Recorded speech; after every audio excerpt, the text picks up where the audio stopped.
जय श्री राम मित्रों, मैं पंडित चंद्रकांत ओझा अपने YouTube चैनल पंडित ओझा बाबा ज्ञान मंदाकिनी में जीवन और ज्योतिष में आपका हार्दिक स्वागत और अभिनंदन करता हूं। जैसा आप थंबनेल में देख रहे हैं कि मैंने लिखा है, आप पूरब के ज्योतिषी हैं, केवल लौकी से काम चला लेते हैं। ये थंबनेल में मैंने लिखा है। यह भारत के एक समय में बहुत ही प्रसिद्ध तांत्रिक और ज्योतिषी हुए थे चंद्रा स्वामी जी। उन्होंने मुझे फ़ोन पर यह बात कही थी जब लौकी के उपाय से उनका एक काम हो गया था। अब वार्ता का विस्तार करते हैं। मित्रों, मैंने यह वीडियो जीवन की घटनाओं को एक सूत्र में पिरोकर बनाया है। अर्थात किसी भी व्यक्ति का जीवन इतना आसान नहीं होता है जैसा वो दिखता है।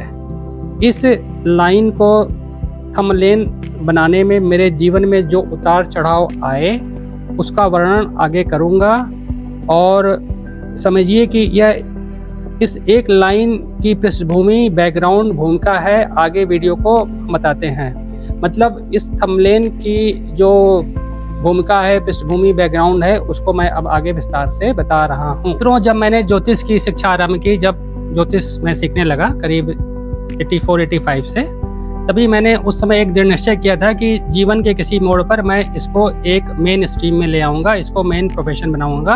उस समय अपने जीवन में मैंने एक पक्का निर्णय किया था। और मित्रों, मैंने इस मतलब जैसा सबको आपको ही मालूम है कि मातृ ऋण, पितृ ऋण, देव ऋण, और उसी प्रकार एक कुल खानदान का ऋण होता है जो मतलब उसको भी चुकाना पड़ता है। तो मुझे लगता है कि हो सकता है कि मेरे उस कुल खानदान के ऋण को चुकाने के लिए मुझे ज्योतिषी का प्रोफेशन में आना पड़ा, उसमें ज्योतिषी बनना पड़ा। बचपन से ही मैं अपने पर बाबा पंडित जोगपुरदत्त शास्त्री के बारे में सुनता आया था अपने माता पिता के द्वारा, जो बहुत बड़े पंडित जोशी थे, कर्मकांडी पंडित थे। और उस समय पिताजी बताते हैं कि गोरखपुर में जो जुबली स्कूल था अंग्रेजों के ज़माने में, वो केवल हाई स्कूल तक था। उसमें जो उनके बाबा मेरे पिताजी के पंडित जोगपुरदत्त शास्त्री, वो संस्कृत पढ़ाते थे और शायद इंग्लिश भी पढ़ाते थे। तो उसके बाद जो मेरे बाबा पंडित चंद्रपाल ओझा जी, उन्होंने क्या हुआ कि अपनी जो उनके पास की ज़मीन थी, अम्मा बताती हैं कोई नंदा पार गोरखपुर में कोई जगह था, गांव था, उसकी ज़मीन बेचकर उन्होंने लैलादपुर के पास एक ब्राह्मण स्कूल की स्थापना की थी। और बाद में जो वो तुलसीदास इंटर कॉलेज के रूप में मशहूर हुआ है। आज भी वो स्कूल है।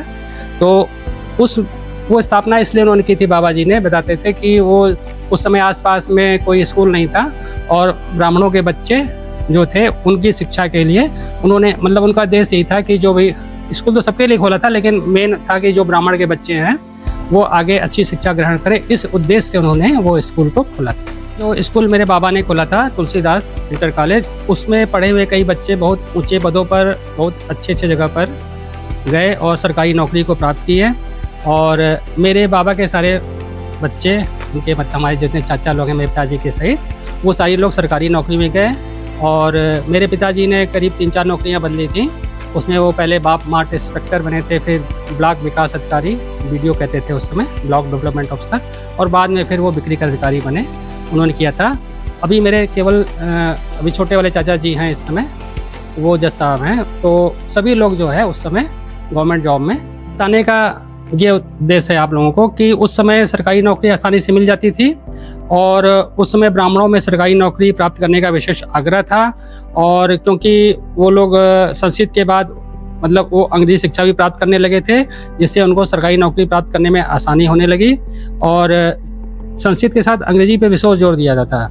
और आज़ादी के बाद मेरे समय तक, जब मैं गया पढ़ने, उस समय तक राजकीय जो कॉलेज होते थे उसमें कक्षा 6 से जो है ABCD सिखाई जाती थी। तो उस समय मतलब इंग्लिश पे इतना जोर नहीं था, और इंग्लिश जो है राजकीय कॉलेजों में बहुत देर में सिखाई जाती थी। जब मैंने ज्योतिष को अपना मुख्य कैरियर बनाने के बारे में सोचा तो देखा कि मेरी उस समय शुक्र की दशा चल रही थी, और मेरी वृक्ष लगन है। तो उसमें शुक्र, पराशर जी ने साफ कहा है कि वृक्ष लगन के लिए शुक्र भले लग्नेश हो लेकिन वो पापी होता है, और खस्तेश होने के कारण उसका प्रभाव ज़्यादा होता है। शुक्र की स्थिति मेरी कुंडली में शत्रु राशि में होने के कारण और थोड़ी कमज़ोर थी, और शुक्र ना तो किसी ग्रह के साथ बैठा था और ना कोई ग्रह उसको देख रहा था। शुक्र जो था वो मेरी पत्री में चंद्रमा से पंचम स्थान में बैठा हुआ था और चंद्र से अष्टमेश का स्वामी था, मतलब अष्टम स्थान का स्वामी था। इस कारण जो है अष्टम स्थान जो है गुरु विद्याओं का होता है, तो इस कारण जो है उस शुक्र की दशा में मुझे ज्योतिष और गुरु विद्याओं में ज़्यादा रुचि थी। और ज्योतिष और अध्यात्म के जो अध्ययन है, मतलब ज्योतिष है, अंक ज्योतिष है, हस्तरेखा है, तो मंत्र शास्त्र है, इसमें हमारी ज़्यादा रुचि थी उस समय। तो शुक्र की दशा जीवन के 30 वर्ष तक थी। उस समय जो मैंने कैलकुलेट किया था तो मेरी दशा शुक्र की जीवन के 30 वर्ष तक थी। अतः 30 वर्ष तक मुझे संघर्ष करना था, ऐसा मैंने अपने दशा कैलकुलेशन से निकाला था। और भले ही ये संघर्ष झूठ मूठ का हो, मैं चाहता तो संघर्ष नहीं करता, लेकिन ये मतलब जैसे झूठ मूठ का संघर्ष था तो मैंने किया। और लेकिन ग्रहों की दिशाएं जीवन में विशेष प्रभाव रखती हैं। लेकिन ये मैंने देखा है, कोई भी हो, राजा हो, रंक हो, सन्यासी को छोड़कर और जो लोग भगवान में लीन हो गए हैं उनको छोड़कर जो आम गृहस्थ हैं, हमारे जैसे जो लोग सांसारिक जीवन में हैं, उनको ग्रह की बाधाएं आती हैं। तो इसमें कोई इफ एंड बट नहीं है। जो सांसारिक मनुष्य है उसको ग्रह की बाधा आती हैं। जो महात्मा हैं, बड़े बड़े सन्यासी हैं, साधु हैं, संत हैं, जिनका कोई घर द्वार नहीं है, उनके जीवन में ग्रहों का प्रभाव नहीं पड़ता है, लेकिन सांसारिक मनुष्यों में ग्रह का प्रभाव पड़ता है। अतः सांसारिक मनुष्यों को ग्रह के अनुसार अपना उपाय जरूर करना चाहिए। तो तब वो मेरे दिमाग में ये चीज़ें बैठ गई थी कि भाई 30 वर्ष तक तो मुझे मतलब इधर उधर कुछ करना है। और मुझे ज़्यादा मतलब मैं ये कर लिया था कि शुक्र की स्थिति देख कर मैं कहा कि मुझे बहुत अच्छी सक्सेस नहीं मिलेगी, अगर जॉब भी करेंगे तो छोटी मोटी मिलेगी, फालतू की जॉब मिलेगी, तो वो मैं करना नहीं चाहता था। क्योंकि मैंने ज्योतिष को अपना एम बना लिया था कि भले ही मुझे 30 वर्ष के बाद करना पड़े तो मैं वो करूँगा। अतः ये मेरे दिमाग में बिल्कुल बैठ गया था, 30 वर्ष के बाद ही मैं ज्योतिष का फुल फ्लेज मतलब फुल टाइम मैं जॉब करूँगा, मतलब उसको अपना एक करियर व्यवसाय बनाऊँगा। ये मेरे दिमाग में पूरा तरह बैठ गया था। और सूर्य की दशा, मतलब उसके बाद सूर्य की दशा आएगी। सूर्य मेरा बली था और गद्दी वाले स्थान में बैठा था, सुख स्थान में, अपने घर में, अपने हाउस में बैठा हुआ था, बहुत बली था। तो ये मैंने सोचा था कि सूर्य की दशा आएगी तो मैं अपने गद्दी पे बैठ के अपना काम करूँगा। ये मेरे दिमाग में बिल्कुल बुरी क्या मतलब बहुत ही जोरदार तरीके से, बहुत ही अंतर तक बैठ गया था कि सूर्य की दशा आते ही मेरा मतलब करियर स्टार्ट होगा, उससे पहले बहुत ही मुश्किल है। ये मेरे दिमाग में बैठ गया। मुझे 30 वर्ष तक इंतजार करना था जब तक कि सूर्य की दशा ना आए। तब तक क्या करता, तो अभी भाई आप ज्योतिष का, हस्तरेखा का अधिक से अधिक अध्ययन करता था, लोगों के हाथ देखता था, कुंडली देखता था, अनुभव इकट्ठा करता रहता था और उससे मेरा अपना नॉलेज गेन करता रहता था। उसमें पैसा का ऐसा कोई नहीं था, कुछ मिल जाता था कुछ नहीं भी, तो कोई वो पैसे का कोई मतलब ही नहीं था उस समय। तो उस समय क्या था, अपने ज्ञान को आगे शार्प करना था, ज्ञान को धार देना था, इससे अनुभव बढ़ता है, मतलब उस समय अपने ज्ञान को धार देना था। तो ये मेरा उस समय का उद्देश्य था कि 30 वर्ष तक मुझे ऐसे भी करके अपने को इस तरह से रखना है। मित्रों, क्या होता है कभी कभी ऐसी परिस्थितियाँ बनती हैं कि आपको कुछ काम ऐसे करने पड़ते हैं, भले ही आपकी उसमें रुचि ना हो, लेकिन आपको कुछ करना पड़ता है अपने समाज के लिए, परिवार के लिए या लोगों के लिए, कि भाई लगे कि भाई हाँ ये हैं, इनको कुछ नॉलेज है, आता है, या कुछ ये जॉब, भाई सब जॉब करते थे तो ये भाई जॉब के लिए कुछ प्रयास कर रहे हैं। तो इस प्रकार से लोगों के इंसान क्या करता है कि कभी कभी कुछ ऐसा भी काम उसको करना पड़ता है। तो उस समय मेरी यंग एज थी, तो मैंने सोचा कि एक बार जो है सिविल सेवा की परीक्षा को मैं दूँ। मेरे दिमाग में ये था कि भाई 30 वर्ष से पहले तो करियर स्टार्ट होना नहीं, तो क्यों ना मतलब हाथ साफ कर लिया जाए, भाई एक बार दे दिया जाए कि भाई कितना नॉलेज है, ज्ञान अभी तक जो पढ़ाई लिखाई की है उसका क्या फल है। तो सांसारिक ज्ञान भी होते हैं, तो इसलिए जो है मैंने विचारा है कि एक बार देना चाहिए, जैसे कि मेरे घर वाले थोड़ा लगे कि हाँ भाई मेरा बच्चा है, कुछ पढ़ा लिखा है, इस तरह से करके। तो जब कभी कोई बात ऐसी होती है कि दिमाग में कोई किसी की भाई कि भाई तुम क्या पढ़ रहे हो ऐसा करके, तो वो सब चीज़ें दिमाग में थी। तो मैंने सोचा कि मैं एक बार इसको सिविल को परीक्षा को एक बार प्रयास करूँगा। मेरे मन में ये सब विचार चल रहा था कि मतलब जीवन के उस मोड़ पे थे कि भाई क्या करना है, क्योंकि 30 से पहले तो अब ज्योतिष का काम नहीं करना था, तो अब क्या करना है सब, तो क्या किया जाए। तो ज्योतिष का तो ज्ञान ले रहा था, हस्तरेखा का ज्ञान ले रहा था और पत्रिकाएँ पढ़ता था। तो उस समय मेरे बहुत प्रिय मित्र अनुज महेश्वरी, जिनकी गोमती नगर में शिखर होम्यो हॉल करके होम्योपैथी की दुकान है, उस समय वो मद्रास जा रहे थे और उनकी भी ज्योतिष और इसमें बहुत रुचि थी। तो उस समय एक पत्रिका आती थी स्टार टेलर, उसमें 90-91 के आसपास की बात है, उसी समय से नाड़ी ज्योतिष के बारे में उसमें काफ़ी आर्टिकल निकलते थे और जो नाड़ी ज्योतिष का देखते थे वो लोग अपना एडवर्टाइज करते थे। तो ये सब बातें सब दिमाग में थी, क्योंकि तब हम लोग जानते थे कि वो मद्रास में एक जगह है कांचीपुरम के पास, वहाँ पे एक छोटा सा गांव है, उसका नाम है छिन्ना कांचीपुरम। छिन्ना का मतलब होता है छोटा, तो छोटा कांचीपुरम। तो वो एक गांव था, उस पूरे गांव में ही नाड़ी ज्योतिष का काम होता था। वहाँ पे आपकी कुंडली और अंगूठे के उससे आपकी जो कुंडली निकलती थी तो आपके बारे में बताया जाता था। तो हमारे वो मित्र जा रहे थे मद्रास किसी काम से, तो फिर हम लोगों ने आपस में सलाह मशवरा किया। मैंने अपनी कुंडली दी कि भैया जा रहे हो, उनको भी अपना दिखाना था, तो कहे कि यार हम लोग जा रहे हैं, उनकी रुचि थी, तो भैया चलो छिन्ना कांचीपुरम। तो वो छिन्ना कांचीपुरम गए। तो वहाँ पे जब गए तो पूरा गांव था, बताया उन्होंने कि वहाँ पे तो भैया एक एक महीने की वेटिंग थी। तो वहाँ पे लोकल उस गांव में कोई ज्योतिषी रहे होंगे बुजुर्ग, तो उनको फिर पत्री मेरी दिखाई गई, उन्होंने मेरी पत्री दिखाई। तो वो पंडित बुजुर्ग ज्योतिषी थे, उन्होंने भी वही बात बताई। उन्होंने कहा कि जो है इनका जब सूर्य की दशा आएगी तब अपना ज्योतिष का काम बहुत अच्छा चलेगा और शादी के बाद और अच्छा चलेगा। तो ये बात ज्योतिषी ने बताई, तो इससे मेरे मन में और कॉन्फिडेंस आ गया कि भैया चलो भाई, कोई और लोग कह रहे हैं भाई कि इनके साथ ये चीज़ होगी, तो मन में विश्वास हो जाता है। तो मेरे मन में और दृढ़ विश्वास होने लगा कि मेरा करियर 30 वर्ष के बाद ही स्टार्ट होगा। मित्रों, वो जो बुजुर्ग ज्योतिषी ने बताया था वो उनकी सारी बातें सही हुई। इसके बाद मेरा करियर स्टार्ट हुआ ज्योतिष का, और शादी जब हुई उसके बाद मेरा और आगे लाइफ में ज्योतिष में तरक्की हुई। अच्छा, अब मैं जो थंबनेल में जो दिया है लाइन, मैं अब उस पर आने जा रहा हूँ कि भाई वो चीज़ें चंद्रा स्वामी के बारे में जो चीज़ें हैं वो कैसे हुई, अब वो मैं आ रहा हूँ। मित्रों, अब मैं चंद्रा स्वामी के जीवन पर आता हूँ। 1996 में मैंने सिविल सेवा की मुख्य परीक्षा देने का अवसर मिला था मुझे। मैंने केवल 1.5 वर्ष की पढ़ाई की थी, और सिविल सेवा की परीक्षा में अगर आप बचपन से ही पत्रिकाएं, मैगजीन ये वो पढ़ते रहते हैं और अवेयर रहते हैं, जनरल नॉलेज ये सब, तो आपके लिए परीक्षा कोई ऐसा नहीं होता है, क्योंकि उसमें अप्लाइड चीज़ें ज़्यादा आती हैं। ठीक है, किताब का आता है, लेकिन आपके मतलब आँख नाक कान खुला होना चाहिए, तो आप सिविल परीक्षा पास होने के चांसेस आपके बढ़ जाते हैं। कोचिंग करने से कुछ हेल्प मिलती है, लेकिन मैंने कोई कोचिंग नहीं की थी, केवल मेरी 1.5 वर्ष की मुख्य पढ़ाई थी MA करने के बाद, और उसी पढ़ाई में मैंने जो है वो मुख्य परीक्षा दी थी। सिविल सेवा की परीक्षा में मतलब अप्लाइड शिक्षा पे जोर होता है, जो कोर्स का होता है कि बिल्कुल रट्टा वाला नहीं आता है, उसका एप्लीकेशन क्या होता है, जो आपने पढ़ा उसका कैसे एप्लीकेशन कर सकते हैं भाई। क्योंकि मान लीजिए आप जो है DM बन गए और SP बन गए या कोई और पद पे हो गए, तो आपके सामने रोज़ नई नई समस्याएं आती हैं, तो वो किताब में तो लिखी नहीं रहेंगी, तो वो आप कैसे हैंडल करेंगे, उसी सब का टेस्ट आपका लिया जाता है कि आप जो है नई जो आपके साथ चुनौतियां हैं संघर्ष है रोज़ की, उसको कैसे आप टैकल करेंगे। बस इसी का टेस्ट है सिविल सेवा, और कोई नहीं है। अगर आपका ब्रेन उस चुनौतियों को स्वीकार कर सकता है तो आप सिविल सेवा में सफल हो जाते हैं, और नहीं तो भाई नहीं रह पाते हैं। तो इस वजह से जो है वो चीज़ों को वो लोग देखते हैं कि आपका ब्रेन जो है वो नई चुनौतियों को स्वीकार करने में कितना तत्पर है और कैसे आप उसको हल कर सकते हैं। इसी क्रम में मैं डॉक्टर विनय मिश्रा का भी जिक्र करना चाहूँगा। अगर मैं उनका जिक्र नहीं करूँगा तो फिर ये जो वार्ता हमारी अधूरी रह जाएगी, उनका जिक्र करना भी ज़रूरी है। डॉक्टर विनय मिश्रा जो है वो FMC मतलब पुणे में जो है एक सेना का चिकित्सालय होता है, इसके एग्ज़ाम होता है, एग्ज़ाम देके लोग डॉक्टर बनते हैं, तो वो सेना में डॉक्टर लोग जाते हैं, तो वहाँ के पास आउट डॉक्टर थे, और उस समय वो जम्मू कश्मीर में पोस्टेड थे। और उन्होंने क्या किया था कि मतलब अपने जो उनके उच्च अधिकारी थे उसको कर वर गए भाई कि वो एग्ज़ाम देने के आ गए थे, पढ़ने में तेज़ थे, तो वो भी मुख्य परीक्षा मेरे साथ दे रहे थे। तो अब डॉक्टर विनय मिश्रा इस समय जो मुझे जानकारी मिली है कि वो इस समय ऑस्ट्रेलिया में बस गए हैं, तो हम लोगों ने साथ में परीक्षा दी।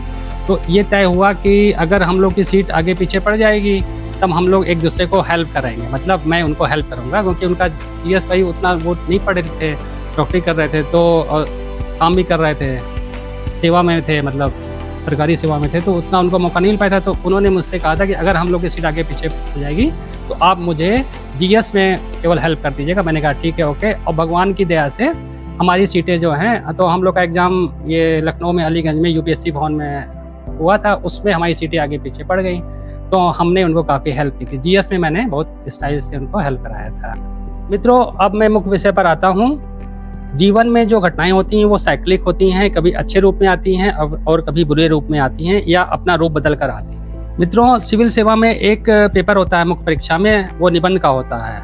1996 में सिविल सेवा की मुख्य परीक्षा में एक निबंध वाले पेपर में एक निबंध का ऑप्शन था, भारतीय राजनीति में गार्डमैन की भूमिका। मतलब जो गॉडमैन थे, जो मतलब गॉड फिगर थे, मतलब जो पॉलिटिशियन, जो मतलब जैसे कि बड़े महात्मा, संत, साधु, इस प्रकार से उसका आशय था कि गॉड मैन की भूमिका में क्या भूमिका है, इस पे एक निबंध लिखने के लिए आया था और मैंने इसी विषय पर निबंध लिखा। और उस समय जो थे वो चंद्रा स्वामी महाराज जो थे वो बिल्कुल उन्हीं को केंद्र में रखकर मैंने ये निबंध लिखा था, क्योंकि उस समय जो थे चंद्रा स्वामी जी वो भारतीय राजनीति और अंतर्राष्ट्रीय स्तर पर प्रसिद्धि पा चुके थे। पैसा और शोहरत जो है उन्होंने कमा लिया था, मतलब उनके अथाह पैसा आ गया था और अथाह शोहरत थी।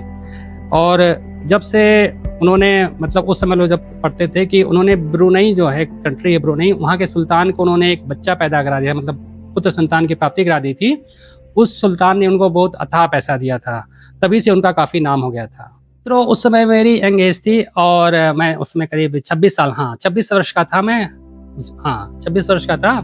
और फिर मैंने खूब हौंक के मतलब लिख दिया था उनके बारे में और काफ़ी कुछ लिखा था। उसकी एक लाइन मुझे आज भी याद है, चंद्रा स्वामी को एक कारण डैश डैश डैश। तो अब वो मैंने जो भी उसमें पढ़ लिखते हैं, मतलब उनके बारे में मैंने लिख दिया था कि गॉडमैन के। तो और ठीक है, और मैं इस बात को भूल चुका था। और लिखने के बाद फिर बहुत जैसे उससे मैं परीक्षा दिया, फिर कुछ नंबर शुरू किया, हमारा भी नहीं हुआ, विनय का भी नहीं हुआ। फिर हम लोग अपने अपने काम में लग गए, धीरे धीरे समय आगे बढ़ता गया और जो है हम भी घर परिवार ज्योतिष कार्यों में बिजी हो गए। तो अब वो चीज़ खत्म हो गई कि भाई आपने लिखा ये और आप दूसरे जीवन में आ गए, ठीक है। तो अब उसके बाद क्या हुआ कि 2009 और 10 की बात है और ये मित्रों, ये जो घटना है वो सही घटना है और ऐसी घटनाएं जीवन में होती हैं। और एक घटना और मेरे साथ हुई थी जब मैंने अपना एक वीडियो बनाया था मोदी जी के ऊपर, जब वो 2024 का इलेक्शन था लोकसभा का। तो उस वीडियो को बनाने के बाद भी मेरे साथ एक घटना हुई थी, उस पर भी मैं एक वीडियो बनाऊंगा वो घटना क्या थी, ठीक है। तो इससे आप समझ सकते हैं कि कुछ ऐसी शक्तियाँ होती हैं, अदृश्य शक्तियाँ होती हैं जो आपके ऊपर प्रभाव डालती हैं। और इसके लिए आपको भैया भगवान के पूजा पाठ भजन ये अगर नियमित करते रहते हैं तो आप इन सब चीज़ों से बचे रहते हैं। तो ये करीब 2009-10 की बात है। तो उस समय अचानक से मतलब मुझे चंद्रा स्वामी जी का जो है मतलब एक दाढ़ी वाला और तिलक लगाया हुआ चेहरा जो है वो हर वक्त दिखता था। जब मैं आँख बंद करता था तो मुझे वो चेहरा आता था, उठते बैठते मतलब परमानेंट मैं उससे परेशान हो गया था कि जब मैं आँख बंद करूँ उनका चेहरा आता था, जब कुछ करूँ तो उनका चेहरा आता था। तो अब मैं तो समझ रहा था कि क्या बात है, क्योंकि भाई मैं भी इसी लाइन का खिलाड़ी था। तो मुझे लग रहा था कि कोई जो है या तो चंद्रा स्वामी जी या कोई और जो है वो किसी के ऊपर हम लोग कहते हैं प्रक्षेपण या प्रोजेक्टाइल कर रहे हैं, मतलब वो आपके ऊपर अपने को प्रोजेक्टाइल करते हैं कि आप उनके बारे में सोचें। तो इस प्रकार की घटना मैंने अनुमान लगा लिया था। तो मैं लेकिन शांत था, मैंने कहा चलो कोई बात नहीं, कोई होगा भाई। अब वो लेकिन वो लगातार चेहरा, मैं बहुत परेशान हो गया था। जब भी आँख बंद करता उनका चेहरा आता, ऐसे होता तो चेहरा आ जाता, वो टीका लगाया हुआ और दाढ़ी वाला चेहरा आ जाता। उस समय चंद्रा स्वामी की स्थिति काफ़ी ख़राब थी स्वास्थ्य की दृष्टि से, और उनके ऊपर कई पाबंदियाँ लगा दी गई थी उनके ऊपर, मतलब जेल वेल भी जा चुके थे। और फिर अचानक मुझे 1996 में जो मैंने सिविल सेवा में मुख्य परीक्षा में जो मैंने निबंध लिखा था उसकी एक लाइन फिर याद आ गई। तो अब मुझे बड़ा वो हो गया कि भाई कहीं जो है स्वामी जी कहीं जान न गए हों, क्योंकि 96 में जब मैंने वो निबंध लिखा था उसी के बाद से जो है उनकी स्थितियाँ ख़राब होने लगी थी। अब आदमी भाई हम लोग नॉर्मल इंसान हैं तो सब सोचते हैं भाई कि कहीं स्वामी जी जान न गए हों, कहीं भाई इंसान क्या होता है भाई, वो नॉर्मल इंसान ऐसे ही सोचता है। तो हम लोग ऐसे सोचने लगे भाई कहीं स्वामी जी जानना गया कि मैंने उनके बारे में क्या लिखा था। तो ये सब उनके ऊपर कई गंभीर आरोप थे और उस समय बहुत परेशान थे। तो अब ये सब मेरे दिमाग में बातें चल रही थी। अचानक जो है कुछ दिनों बाद एक लखनऊ में हमारे एक बड़े भाई साहब हैं जानने वाले, जो मुझसे पहले भी उनके बारे में एक वीडियो मैंने बताया भी था, मुझसे कुछ ही सलाह ले चुके थे जिससे उनको बहुत फ़ायदा भी हुआ था। तो वो जो है उनके पिताजी जो है नरसिम्हा राव जी के ज़माने में बहुत बड़े अधिकारी थे और उनके बहुत क्लोज थे। तो जो भैया थे वो उसी समय से चंद्रा स्वामी के संपर्क में थे, उनको जानते थे, उनके बहुत ही अच्छे संबंध थे। तो भैया ने जो है फ़ोन किया कि भाई स्वामी जी लखनऊ आने वाले हैं और आपसे मिलना चाहते हैं। भाई साहब ने कहा कि जो है वो एक शिष्य की शादी में आएंगे तो आपसे मुलाकात करना चाहते हैं, कुंडली दिखाना चाहते हैं। उस समय उन्होंने ये नहीं कहा था कुंडली दिखाना चाहते हैं, लेकिन कहा कि मिलना चाहते हैं आपसे। तो तब मुझे पूरी बात समझ में आ गई कि क्यों स्वामी जी का चेहरा बार बार मेरे उसमें आ रहा था। भाई साहब का लखनऊ में दैनिक जागरण के पास बहुत बड़ा घर है, करीब 10-12 कमरे हैं, बहुत बड़ा घर है। तो जिस दिन चंदा स्वामी जी को आना था तो नियमित समय पे हम जो है उनके घर आ गए थे और चंदा स्वामी जी भाई साहब के घर पूरे लाव लश्कर के साथ आए और स्वामी जी से हमारी मुलाकात हुई, कुशल क्षेम हुआ, अभिवादन हुआ। उसके बाद फिर मैंने अपना लैपटॉप निकाल लिया, उनके पास टाइम कम था, तुरंत उन्होंने लैपटॉप निकाला और मैंने अपना पराशर लाइट सॉफ्टवेयर खोला। पराशर लाइट सॉफ्टवेयर बहुत अच्छा होता है, इसमें इतने ज़्यादा कैलकुलेशन है कि अगर आपको उसके बारे में जानकारी है तो आपकी प्रेडिक्शन की लेवल बढ़ जाती है, आपकी रेंज बढ़ जाती है प्रेडिक्शन की। तो मैं करीब 2000 से ही पराशर लाइट सॉफ्टवेयर यूज़ कर रहा हूँ। तो मैंने खोल के फिर स्वामी जी ने खुद अपने मतलब बताया कि उनकी डेट ऑफ बर्थ क्या है। तो उन्होंने कहा कि जो है उनकी जन्म तारीख और जगह बताया। उन्होंने स्वामी जी ने बताया कि 29 अक्टूबर 1949, समय रात के 11:51, 23:51 और जगह बताई राजस्थान में कोई बहरोर जगह है, वहाँ पे उनका जन्म हुआ था। उस समय स्वामी जी की जब मैंने कुंडली चेक की तो उस समय स्वामी जी की बुध की दशा चल रही थी और बुध में बुध का अंतर चल रहा था। बुध केतु के साथ तीसरे स्थान में था और बुध चंद्र लग्न से योग कारक था और बुध जो था वो चंद्र लग्न से योग कारक था और लग्न से योग कारक केतु के साथ कर्क लगन थी स्वामी जी की, तो केतु योग कारक होता है उसमें, तो उसके साथ बैठा हुआ था और उसमें बृहस्पति की दृष्टि भी थी। बुध जो है वो 12वें स्थान का स्वामी था जो विदेश का भाव है। बुध केतु बृहस्पति की दृष्टि के कारण उनको डायबिटीज का रोग था। भाई साहब ने पहले बताया था कि बहुत हाईली डायबिटिक थे उस समय, बहुत ज्यादा उनको डायबिटीज थी, तो ये उनका रोग था, मतलब डायबिटीज के बहुत ज्यादा वो पीड़ित थे। तो मैंने बुध स्वामी जी को बुध केतु के कारण लौकी के दान का उपाय बताया था।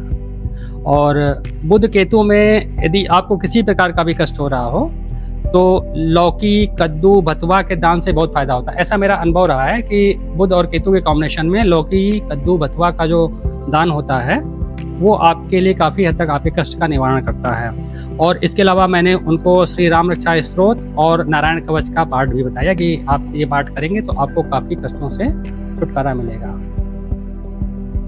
शाम को हम लोग मतलब भाई साहब और हम लोग जो है शाम को ताज होटल गए, वहाँ स्वामी जी रुके हुए थे, उनके शिष्य की शादी थी। फिर वहाँ पे हमने देखा कई नेता लोग आए थे और कई छात्र नेता भी आए थे पुराने जीवन के, तो सब उस प्रकार से फिर उसके बाद फिर हम धीरे धीरे ये बात आई गई हो गई, फिर मैं अपने जीवन में व्यस्त हो गया, ठीक है। और करीब 1 महीने के बाद भाई साहब का फोन आया कि चंदा स्वामी जी आपसे बात करना चाहते हैं। उस समय भाई साहब चंदा स्वामी जी के दिल्ली वाले आश्रम में थे, उनका एक बड़ा आश्रम है दिल्ली में चंदा स्वामी जी का उस समय, तो वहाँ से वो फ़ोन कर रहे थे। तो चंदा स्वामी जी से मतलब फ़ोन से बात हुई, भाई साहब ने बात कराई, तो उन्होंने हमारा अभिवादन हुआ उनसे। फिर स्वामी जी ने मेरी बहुत तारीफ़ की और कहा कि आप पूरब के ज्योतिषी हैं और लौकी से काम चला दिए, अर्थात लौकी दान से उनका काम हो गया। उन्होंने कहा कि भाई आप पूरब के ज्योतिषी हैं और केवल लौकी से आपने जो है मेरा इतना बड़ा काम कर दिया, तो ये बहुत मेरी बहुत तारीफ़ होनी। फिर चंदा स्वामी जी ने बताया कि वे राजस्थान के रहने वाले हैं, मतलब वहाँ का उपाय अलग होता है और इधर का उपाय थोड़ा अलग होता है, और कहा कि वो राजस्थान में एक ज्योतिष का मतलब विश्वविद्यालय खोलना चाहते थे। ऐसा ये तो मैंने पेपर में पढ़ा था कि वो बहुत दिनों से प्रयास कर रहे थे कि ज्योतिष का विश्वविद्यालय राजस्थान में खोलना चाहते थे। तो मुझे भी बड़ी प्रसन्नता हुई कि भाई मेरे उपाय से उनको जो है फ़ायदा हो गया।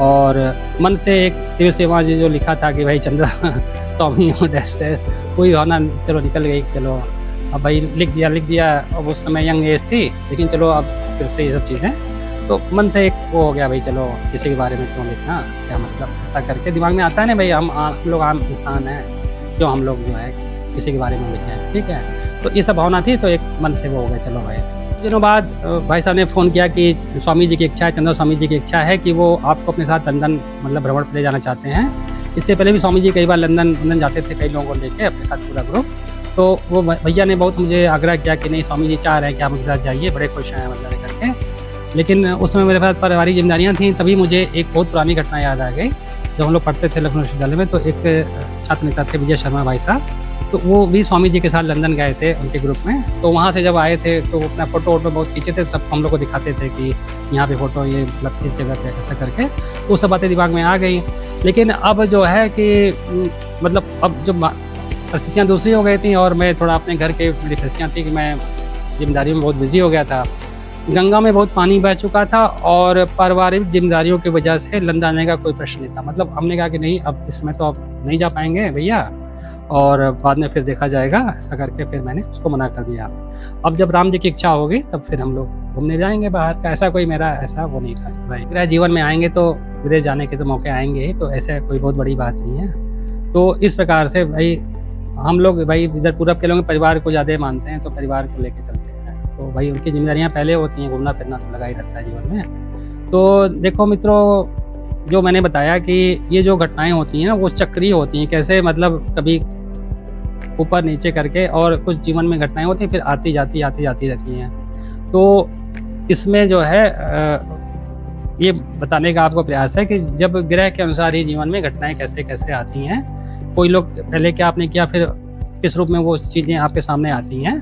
तो ये वीडियो में इस चीज़ बताने का ये प्रयास मैंने किया है, और इस वीडियो को मैं यहीं पे विराम देता हूँ। अगले वीडियो में फिर आपसे मुलाकात होगी, तब तक के लिए जय श्री राम।